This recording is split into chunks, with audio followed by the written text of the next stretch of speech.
हैं आप।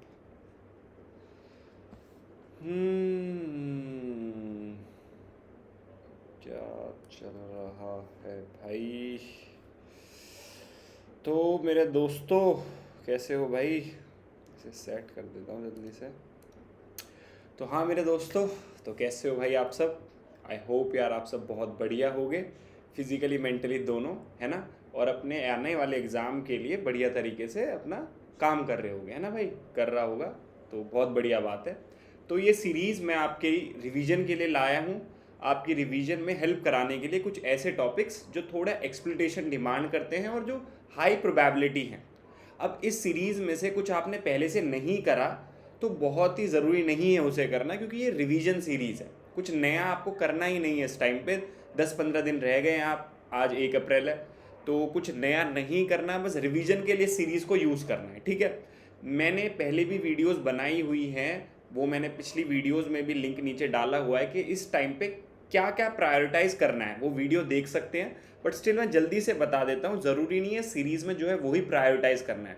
इस सीरीज़ की चीज़ें भी बहुत ज़्यादा इंपॉर्टेंट है, बट स्टार्टिंग में सबसे पहले इंग्लिश इम्पॉर्टेंट है भाई, उसके बाद साइंस इम्पॉर्टेंट है भाई, उसके बाद करंट अफेयर्स इम्पॉर्टेंट है भाई, उसके बाद जो भी चीज़ें आती हैं वो थीम्स बेस्ड है। ऐसा नहीं है पॉलिटी ज़्यादा इंपॉर्टेंट है, इकोनॉमिक ज़्यादा इंपॉर्टेंट है।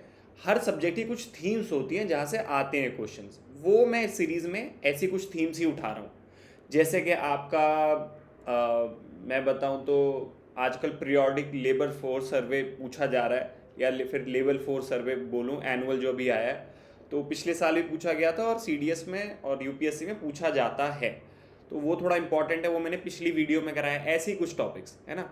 मैंने आपको बजट बताया था, और पॉलिटी में फॉर एग्जांपल पार्लियामेंट हो गया। ऐसी थीम्स उठानी है, पूरा पूरा सब्जेक्ट ही इंपॉर्टेंट नहीं है, थीम बेस्ड रिवीजन। तो वो सब मैंने एक वीडियो में बताया हुआ है भाई, देख सकते हो आप जाके। तो यहाँ पे स्टार्ट करते हैं। आज मैं क्या कराने वाला हूँ, यस सर, जीएसटी के ऊपर, जैसा आपने देखा होगा थंबनेल में। ठीक है मेरे दोस्त, चलो स्टार्ट करते हैं। तो यार मैं बताऊं जीएसटी के बारे में। जीएसटी हमारी कंट्री में लाया गया था, बहुत सारे टैक्स थे स्कैटर्ड, अब इतने सारे कॉम्प्लायंस से गुजरना पड़ता था, ये टैक्स भरो वो टैक्स भरो, तो इसको हटाते हुए 2016 के अंदर हम लोग लाए जीएसटी। और पहले भी बहुत सारी कंट्रीज़ के अंदर था ये। तो इसका मेन रीज़न था, बहुत सारे टैक्सेस को सब सम कर दिया इसने, अपने अंदर बहुत सारे टैक्सेस को संभाल लिया, है ना? ऐसे कहूँ तो मैं चश्मे लगा लेता हूँ यार, ये लैपटॉप वगैरह की मेरे को आई साइड वीक नहीं करनी, वैसे मेरे ग्लासेस लगे नहीं हुए, हर वीडियो में बताता हूँ। तो सब सम कर लिया बहुत सारे टैक्सेस को, इसलिए हम लाए। क्या है बेसिक इसके बारे में मैं बताता हूँ। ये एक इनडायरेक्ट टैक्स है। इनडायरेक्ट, इनडायरेक्ट मतलब टैक्स दो तरह के होते हैं। इसे साफ कर लूँ, बहुत बहुत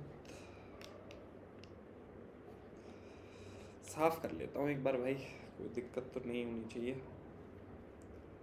साफ करने के बाद, वीडियो चल रही है ना, ऐसा होता है वीडियो चल बंद हो रहती है और मैं बोले जाता हूँ। हाँ चल रही है। तो डायरेक्ट टैक्स वो होते हैं जो गवर्नमेंट आपसे डायरेक्टली लेती है, जैसे कि इनकम टैक्स, आप कमाते हो और कमाई में से डायरेक्टली आपको देना पड़ता है।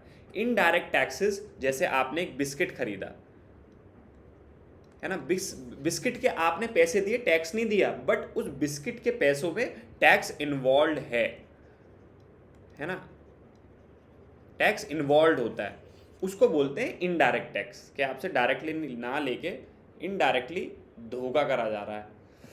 ठीक है भाई, टैक्स देना चाहिए जिम्मेदार नागरिक के हिसाब से, तो ये एक इनडायरेक्ट टैक्स है, ठीक है। तीसरी बात, जीएसटी एक डेस्टिनेशन बेस्ड टैक्स है। डेस्टिनेशन बेस्ड मतलब, इससे पहले जो टैक्स थे ना, वो थे पॉइंट ऑफ मैन्युफैक्चरिंग पे, जैसे जहाँ फैक्ट्री में चीज़ बन रही है वहाँ पे टैक्स लग गया, चीज़ों पे टैक्स लग गया, फिर जब चीज़ बनी उस पे टैक्स लग गया। जीएसटी है जब आप उस प्रोडक्ट को फाइनली खरीदते हो वहाँ पे टैक्स लगता है। डेस्टिनेशन बेस्ड है, जहाँ पे चीज़ बिक रही है, कंज्यूमर हमारे मतलब हम लोग टैक्स भरेंगे, तो बर्डन कहीं ना कहीं डेस्टिनेशन पे आ गया, जहाँ चीज़ बिक रही है वहाँ पे। तो it is a destination based tax. अब ये चीज़ हम आगे भी देखेंगे, तो ये पता होना चाहिए डेस्टिनेशन बेस्ड टैक्स है, जहाँ चीज़ बन रही है वहाँ नहीं लग रहा, एंड में लग रहा है डेस्टिनेशन पे जहाँ बिक रही है। ठीक है गुरुजी, और कुछ? अच्छा 2016 में तो इंट्रोड्यूस करा था, इम्प्लीमेंट हुआ था 2017 में, तो इम्प्लीमेंट हुआ था 2017 में। अब भाई लाए हैं इसको कॉन्स्टिट्यूशन अमेंडमेंट से, इसको लाए हैं कॉन्स्टिट्यूशनल अमेंडमेंट से। ठीक है, कॉन्स्टिट्यूशनल अमेंडमेंट कौन से नंबर की कॉन्स्टिट्यूशनल अमेंडमेंट? पहले अमेंडमेंट लाने से पहले बिल प्रेजेंट करा जाता है, तो कौन से नंबर का कॉन्स्टिट्यूशन बिल था वो तो पता, देखो इतना मत करो, बट कॉन्स्टिट्यूशन अमेंडमेंट एक्ट कौन सा था? 101 कॉन्स्टिट्यूशन अमेंडमेंट एक्ट था जो 2016 के अंदर पास हुआ। अब पास होने के बाद कॉन्स्टिट्यूशन अमेंडमेंट होती है कि आर्टिकल या तो नया ऐड हुआ है या पुराने में छेड़छाड़ हुई है। तो कुछ नया आर्टिकल जो जीएसटी से मेनली आप रिलेट करते हो वो है आर्टिकल 279A, जो बात करता है जीएसटी काउंसिल के बारे में। और भी 2 आर्टिकल थे जो उसके साथ ऐड हुए, वो मैं आगे जब जीएसटी के बारे में, जीएसटी के अंदर आईजीएसटी वगैरह होते हैं वो अभी बताऊंगा, तब वो उन आर्टिकल को बताऊंगा। मेन 279A क्या कहता है? जीएसटी काउंसिल बनेगी एक, और वही जीएसटी काउंसिल टैक्स वगैरह कितने होने चाहिए उन सब के बारे में बात करेगी। तो ये आर्टिकल मेन 279A है। अब ये आर्टिकल कौन से पार्ट ऑफ कॉन्स्टिट्यूशन, आपको पता है कॉन्स्टिट्यूशन में पार्ट होते हैं, कितने पार्ट्स होते हैं कॉन्स्टिट्यूशन में? अभी कितने पार्ट्स हैं ये बताओ मुझे। ये आया पार्ट 12 के अंदर में, ठीक है ना, जो फाइनेंस से रिलेटेड है, पार्ट 12 ऑफ द कॉन्स्टिट्यूशन में ये ऐड हुआ। ठीक है भाई, ये चीज़ें आपको पता होनी चाहिए, इस पर डायरेक्ट क्वेश्चन आ भी चुके हैं और आ भी सकता है। अच्छा, हम इसके बारे में बात क्यों कर रहे हैं? जीएसटी वैसे भी इंपॉर्टेंट टॉपिक है, बट अभी इंपॉर्टेंट इसलिए हो गया, आपको पता है नई जीएसटी स्लैब्स आए और बहुत ही उनके बारे में बात हुई जब अमेरिका ने हमारे ऊपर भाई फालतू का टैक्स बर्डन डाल दिया, तो टैक्स वॉर, ये टैरिफ वॉर्स वगैरह। तो उसके बाद कंट्री ने लिबरलाइजेशन के लिए, पहले से भी ये रिफॉर्म्स की बात होती थी कि कम कर देना चाहिए जीएसटी वगैरह, तो बट अभी ये हुआ तो इसलिए हम बात कर रहे हैं, अभी ज़्यादा इसका रेलेवेंस बढ़ जाता है, इंपॉर्टेंस इसकी बढ़ जाती है। तो मैंने ये चीज़ें देखो इसमें डाली हुई हैं, तो मैंने बताया पहले मैं आपको समझाया करूँगा, साथ के साथ मैं आपको ऐसे फॉर्मेट भी दिया करूँगा कि आप डायरेक्ट रिवाइज़ कर सको। ऐसी चीज़ों के लिए मैं इसकी पीडीएफ भी डायरेक्ट अपने टेलीग्राम ग्रुप पे शेयर करता हूँ, और वो टेलीग्राम ग्रुप है, ये ज्वाइन कर लो भाई। पढ़ने के बाद पीडीएफ से ज़रूर रिवाइज़ करो, चाहे 1 मिनट लो 2 मिनट लो, कुछ फ़र्क नहीं पड़ता, बहुत ज़्यादा ज़रूरी है। ज्वाइन कर लो, और भी बहुत इनिशिएटिव चलते रहते हैं टेलीग्राम ग्रुप पे, आने भी वाले हैं, तो फ़ायदे में ही रहोगे। ठीक है सर, ये हो गया कॉन्स्टिट्यूशनल प्रोविजंस, मैंने बता दिया। नेक्स्ट देखते हैं। अच्छा ठीक है सर, आगे बताइए। अब मैं आपसे बात करूं कि मैंने बताया था कि जो जीएसटी है वो कैसे इम्प्लीमेंट होता है इंडिया के अंदर। वो 2-3 तरीके से फॉर्म होती है जीएसटी की। एक होता है आईजीएसटी, एक होता है सीजीएसटी, और एक होता है एसजीएसटी। आप कभी भी कहीं खाने जाते होंगे, कुछ खरीदते होंगे, तो ये बिल देखते होंगे, और बिल में या तो इन तीनों में से कोई चीज़, जीएसटी डायरेक्ट टैक्स नहीं लिखा आता होगा, इन तीनों में से कोई टैक्स लिखकर आता होगा कि यार ये वाला टैक्स आपके लगा है। अब क्या है ये? कोई चीज़ अगर, तो पहले मैं बात करूंगा स्टेट जीएसटी की। कोई चीज़ अगर मान लो हरियाणा में बनी है और हरियाणा में ही बिक गई, तो उस चीज़ पे लगेगा स्टेट जीएसटी। अपने ही स्टेट में बनी, अपने ही स्टेट में बिक गई, उस पे लगा स्टेट जीएसटी, और वो कलेक्ट कौन करेगा? स्टेट कलेक्ट करेगा, स्टेट, और जाएगा भी स्टेट पे, गोज टू स्टेट, है ना। तो मतलब स्टेट की वो हेजीमनी हो गई, स्टेट की मोनोपोली हो गई वहाँ पे। मतलब इसको सीरियस मत लेना मोनोपोली को, ये बस समझाने के लिए कि भाई स्टेट का राज है वहाँ, स्टेट में कुछ चीज़ बन रही है और स्टेट में ही बिक रही है, तो ठीक है। बनने पे तो ये डिपेंड ही नहीं करता, जीएसटी बन कहीं भी रहा हो, बट एक स्टेट में ही घूम रहा है तो ऐसा होगा। सेंट्रल जीएसटी, अगर चलो आईजीएसटी की बात कर लेते हैं, ठीक है, आईजीएसटी की पहले मैं बात कर लेता हूँ सेंट्रल जीएसटी से पहले। आईजीएसटी, अगर चीज़ बनी हरियाणा में और वो चली गई पंजाब में और वहाँ जाके बिकी, ठीक है, तो बताया कि बने जीएसटी डेस्टिनेशन बेस्ड टैक्स है, यहाँ पे टैक्स नहीं लगेगा, टैक्स लगेगा पंजाब के अंदर जहाँ बिकेगी। तो ऐसे केस में अब टैक्स किसको जाए, तो ये कन्फ्यूजन है।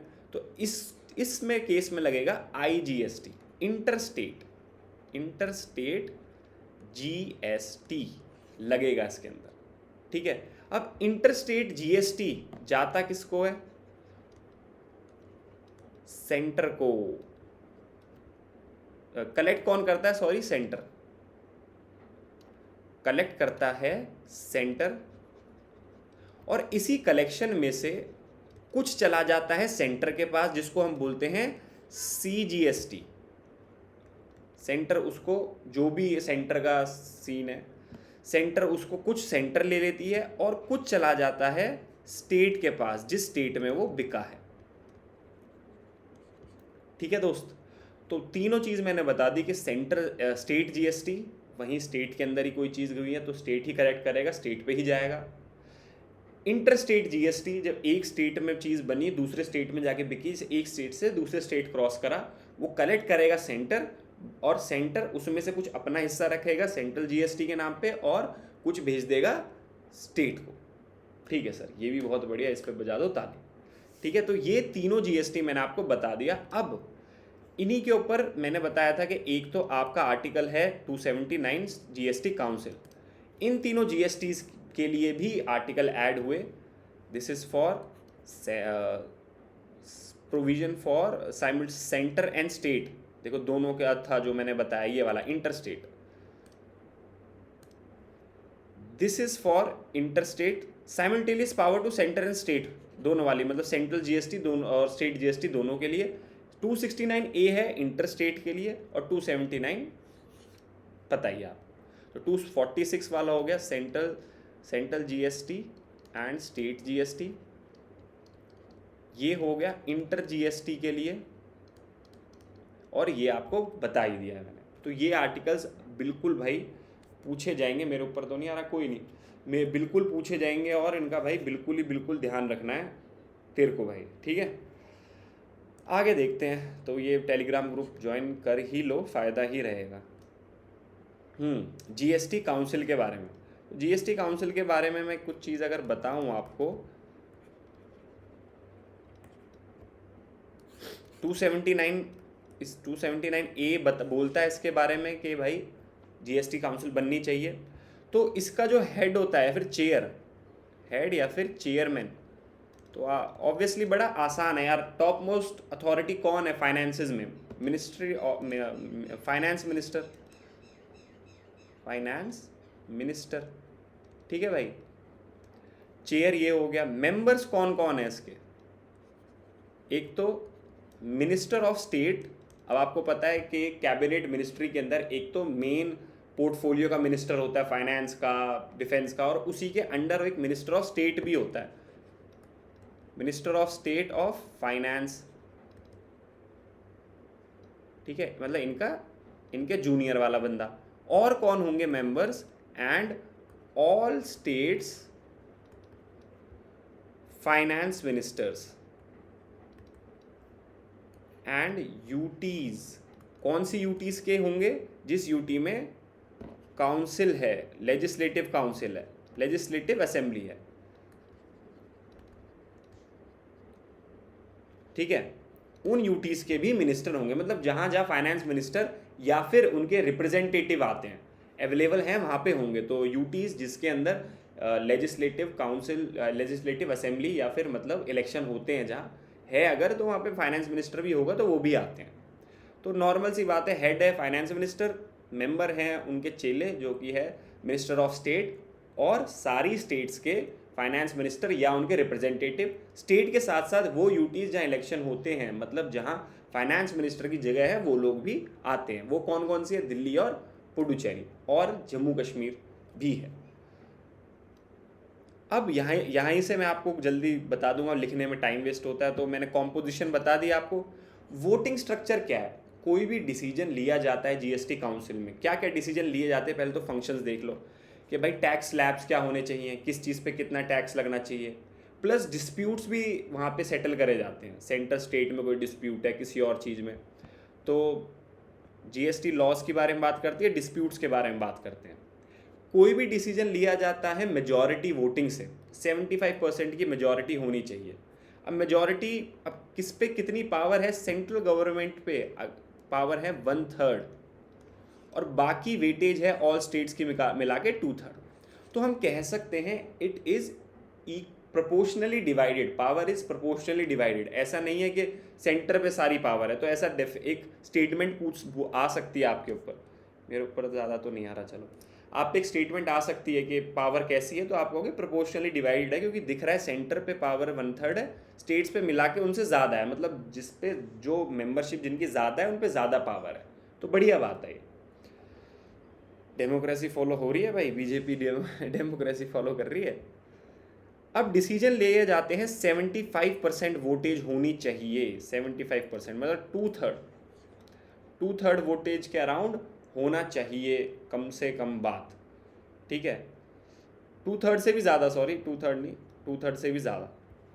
तो ये बात हो गई आपकी किसकी, कि भाई डिसीजन कैसे लिए जाते हैं, 75% वोटिंग या फिर 75% मेजॉरिटी, ये भी ध्यान रखेंगे। क्वोरम होता है क्या, जैसे कि आपके पार्लियामेंट का एक क्वोरम होता है, लोकसभा के भाई मिनिमम इतने बंदे होने चाहिए। लोकसभा का क्या क्वोरम है, 1/10 है क्या? इसका भी क्वोरम है 50% लोग, 50% लोग होने चाहिए कम से कम काउंसिल में, काउंसिल को आगे बढ़ाने के लिए।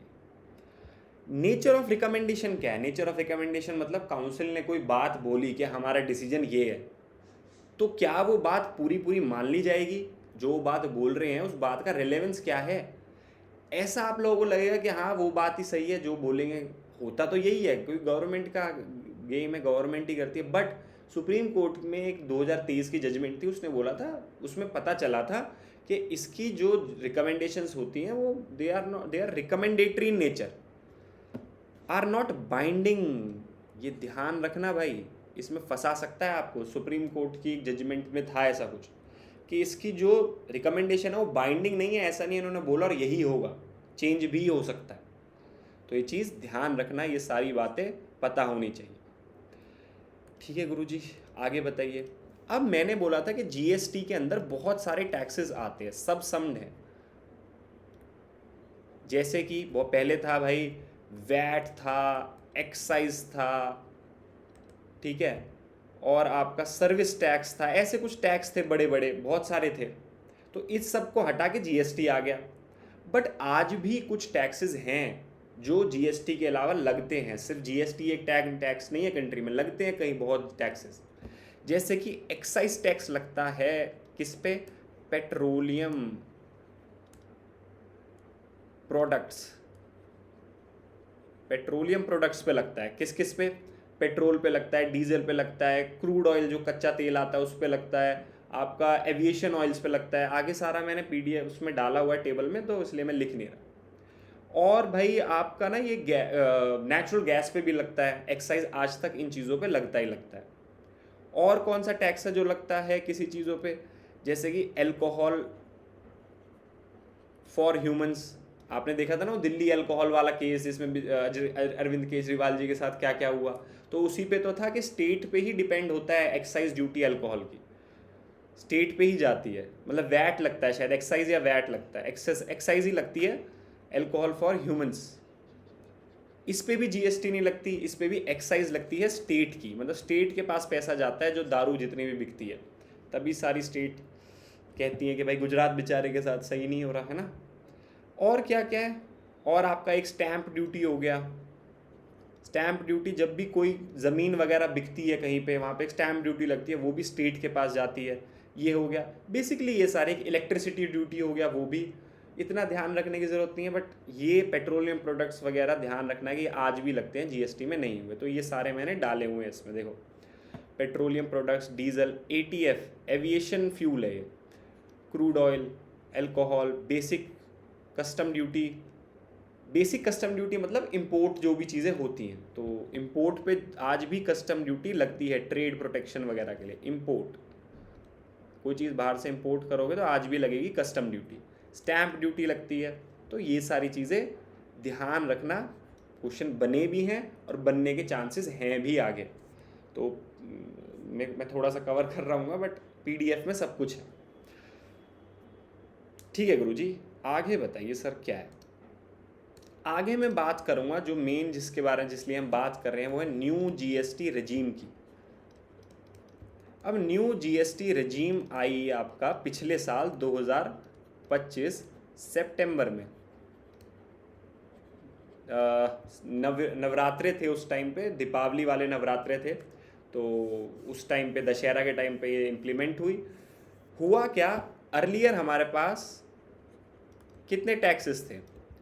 ज़ीरो तो चलो गिनते ही नहीं, बस वैसे थ्योरेटिकली ज़ीरो बोला जाता है, बट मैं तो क्या क्यों गिनो ज़ीरो, बट क्यों वो ये रिप्रेजेंट करने के लिए गिना जाता है कि इन चीज़ों पे हमने वो टैक्स नहीं लगा रखा।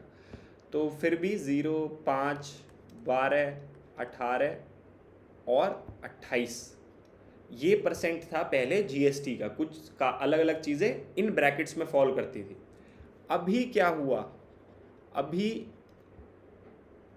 ये हटा दिया और ये हटा दिया, तो आपके पास है 5, 18 और एक और नया ऐड कर दिया 40% जो है सिन गुड्स के लिए। सिन गुड्स जैसे टबैको वगैरह, इन सब के लिए, सिगरेट्स, टबैको, इसमें ऐड कर दिया भाई वो। और ज़्यादातर चीज़ें आपकी 5% है। ये पूछ सकता है कि किस में ज़्यादा है, मेजॉरिटी पूछा जाए तो इसमें ज़ीरो, वैसे 0% में है सबसे ज़्यादा, तो वैसे ज़्यादातर 0% कर दिए, फिर मेजॉरिटी 5%, फिर 18, फिर 40 में बहुत ही मिनिमम। तो ऐसे भी पूछा जा सकता है आपसे। कब आया था, क्या क्या चेंज हुए, मेजर चेंज यही हुए हैं और कोई बड़ा चेंज नहीं। इसके साथ साथ, ये तो आप ध्यान रखना ही है, इसके साथ साथ एक नई चीज़ और आई है, GST एपिलेट ट्रिब्यूनल क्या होती है? कोई भी आपका कन्फ्लिक्ट है उसको रिजॉल्व करने के लिए, कोई भी आपको प्रॉब्लम है एज अ कंज्यूमर GST से, कहीं चोरी हो रही, कुछ हो रहा है, उसके लिए कन्फ्लिक्ट्स को रिजॉल्व करने के लिए है। तो ये क्वासी जुडिशियल है। क्वासी जुडिशियल के मतलब पूरी जुडिशियल अथॉरिटी तो नहीं है, बट कुछ पावर जुडिशियल की रखती है। जैसे कि विटनेसेस को समन कर सकती है, लोगों को समन कर सकती है, आओ GST काउंसिल में मिलो, है ना, ये सब चीज़ें। अब क्या ये फाइनल अथॉरिटी है? नहीं, ये फाइनल अथॉरिटी नहीं है, not final authority. Final authority मतलब कि भाई अगर कोई डिस्प्यूट है, इसने कोई वर्डिक्ट दिया, तो क्या आपको वर्डिक्ट पसंद नहीं कि सर ऐसा तो मैं ऐसे मान नहीं रहा, तो क्या आप इससे आगे जा सकते हो कहीं पे?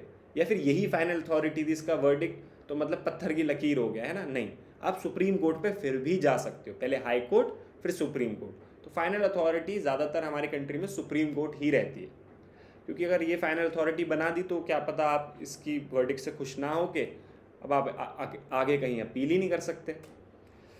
ठीक है मेरे दोस्त, तो GST ट्रिब्यूनल भी इंट्रोड्यूस हुआ है अभी न्यू।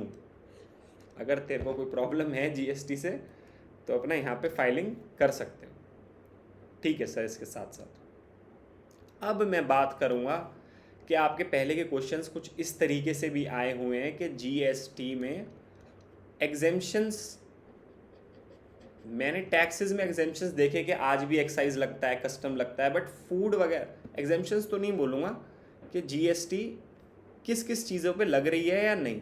इस पे क्वेश्चंस आए हुए, मेनली फूड रिलेटेड आए थे आपके CDS वगैरह में कि भाई देखो, जब ये क्वेश्चन आए कि भाई GST किस पे लग रही है, किस पे नहीं लग रही, तो थोड़े से ना बिल्कुल अनप्रिविलेज या फिर लोअर मिडिल क्लास लोगों की तरह सोचो। वैसे तो आप लोग ज़्यादातर लोअर मिडिल क्लास ही हो गया, गवर्नमेंट एग्ज़ाम की तैयारी वही बच्चे करते हैं हमारे जैसे, बट फिर भी सोचो लोअर मिडिल क्लास की तरह कि यार ये चीज़ क्या सबको अवेलेबल, बेसिक है क्या? ये बेसिक नीड पे GST नहीं होगा, तो हम बोलेंगे नॉट ऑन बेसिक्स पे GST नहीं होगा। जैसे कि मिल्क, फ्रेश मिल्क भाई आप दूध ला रहे हो, अमूल के बूथ होते हैं या फिर आप किसी दूधिया से ला रहे हो, उस पर GST नहीं होगा। बट टेट्रा पैक पे हो सकता है, कोई आप महंगा आलमंड मिल्क ले रहे हो उस पे होगा, इस पे नहीं होगा, आलमंड मिल्क पे होगा। ऐसे ही आप फ्रेश मीट, अगर कोई फ्रेश मीट खाता है तो फ्रेश मीट मार्केट से ला रहा है, उस पे नहीं होगा। पैक्ड महंगा वाला मीट आप भाई साहब लिशियस से ले रहे हो, इस पे तो लगेगा भाई, क्योंकि फिर आप मिडिल क्लास नहीं रहे ना, डिलीशियस वगैरह रेगुलर मीट खा रहे हो। तो ये ध्यान रखना फूड के ऊपर। ऐसे क्वेश्चंस आए हुए हैं कि पैक्ड पे तो नहीं है, नॉन पैक्ड पे तो है, नॉन पैक्ड पे नहीं है। बट इसमें भी थोड़ा सा चेंज हुआ है आपका फूड में भी। जो पैक्ड वाले बेसिक लोगों के लिए, जैसे पैक्ड पनीर पहले था जीएसटी लगता था, अब उसको ज़ीरो कर दिया है। तो वो भी मैं आपके लिए एक लिस्ट लाया हूँ कि जो आने वाले क्वेश्चन एग्ज़ाम में पूछ सकता है आपसे, कि भाई अभी तक पूछा नहीं है बट मुझे लगता है पूछ सकता है। हेल्थ इंश्योरेंस, बड़ी चीज़ें जिनसे जीएसटी हटा है, लाइफ इंश्योरेंस और हेल्थ इंश्योरेंस, ये बहुत इंपॉर्टेंट पहले था, क्योंकि ये बहुत लोगों को इफेक्ट करता है, न्यूज़ में भी था, पूछ सकता है। लाइफ सेविंग ड्रग्स, तो चलो इन पे तो इतना नहीं पूछेगा। हाँ, फूड में पनीर, पैक्ड पनीर, ये पहले टैक्सेबल था, अब एग्जेम्प्ट हो गया, तो ये बड़ी बात है। खाखरा, पैक्ड खाखरा, गुजरात में खाते हैं khakhra. And UHT milk, packed milk आता है टेट्रा पैक वाला, उस पर अब नहीं, पहले लगता था अब नहीं। तो मैं बता रहा था कि फूड में भी कुछ चेंजेस हुए हैं। अब बट बेसिक अब आलमंड मिल्क पे तो नहीं लगेगा, तो लगेगा ही, है ना। मीट पे तो फिर भी लगेगा, कुछ पैक्ड चीज़ों पे अब नहीं लग रहा। पनीर, खाखरा और ये मिल्क, और भी बहुत चीज़ें होंगी, बट बेसिक जो मुझे लगता है आपके एग्ज़ाम में आ सकता है वो ये चीज़ें। तो भाई ये था आपका जीएसटी से रिलेटेड काफ़ी सारी चीज़ें, है ना। मैंने कोशिश करी कि आपको जल्दी से सम अप करूं, रिवीजन के बेसिस पे ये चलाऊं। जल्दी से आप देखो, रिवाइज करो, और अगर वेट करना है तो करो नेक्स्ट वीडियो का। तो मिलते हैं भाई, अच्छे से अपना पढ़ाई करो।